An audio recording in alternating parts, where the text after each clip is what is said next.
The conservative media machine, the conservative media apparatus in the United States, via cable news, streaming services, MAGA influencers on social media, and of course the YouTube presence from the right, dwarfs anything that we have on the left.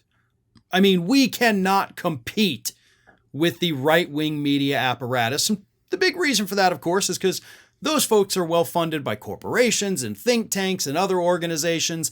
They get all the money. They can put on the conventions, TPUSA, the CPAC crap that happens multiple times a year.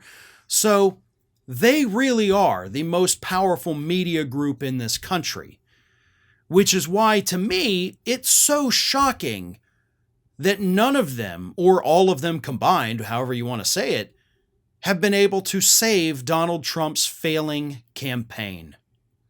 There was a time in this country when really the only conservative media you really had was Fox News and AM radio. But that was enough.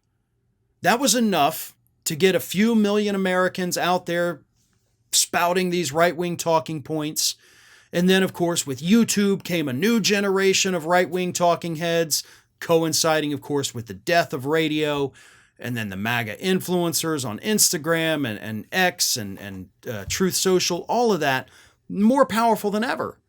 So the question is, if they're more powerful than ever, how are they also weaker than ever right now?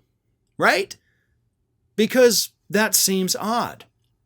Well, let me tell you, I'm not trying to downplay the influence that conservative media has and the danger that it poses to the electorate. I believe it poses a great danger. It always has, always will. But here's the thing. When you think about it rationally, there are 333 million people in the United States of America. Fox News alone, on a good night, pulls in about 3 million people. So little under 1% of the United States population. But even if you add in all of these other conservative talkers, the few that are still on radio, the ones that are on YouTube and social media, let's say on any given day, 30 million people are tuning into all of those things combined, including Newsmax and One America and Frank's speech from Mike Lindell. Even if they got 30 million people on a good day, that means that 90+% of the population is still not listening to them. I mean, 10% of the population-ish, a little under 10, is still pretty good. Obviously, it's more than any of us have on the left. But 10% of the population is not enough to swing an election. So what happened to their power? Because a few years ago it was. Now it's not. The difference is the power of conservative media does not lie with the people watching it. They're not the ones who make the big difference in elections. What makes the big difference is that the people watching it repeat the talking points to their friends and coworkers and families who are not watching political news. Those people will believe, hey, I trust this guy. He's my friend. He's telling me that, oh God, the Democrats want to set up death camps, death panels, whatever it is. They've got these FEMA coffins ready to kill everybody. You remember those talking points, right? They believed it without question. Now, when those right-wing media consumers go and repeat these talking points, nobody believes them.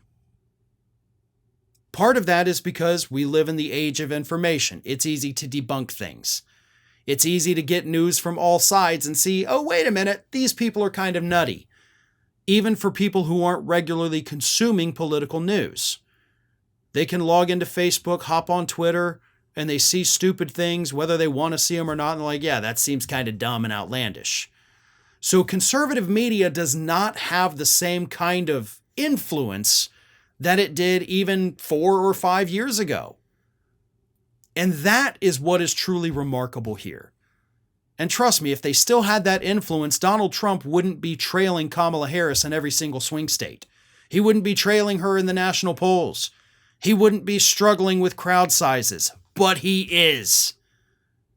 And a lot of it has to do with the fact that conservative media, even with as popular as it is not as powerful as it used to be. And that is a very good thing for the United States.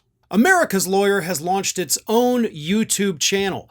Now, this channel, of course, is still in its early phases of development, but you can help grow it by subscribing. Just go to youtube.com/TheAmericasLawyer, and you'll get all of the great content from Mike Papantonio and myself that we produce every single week.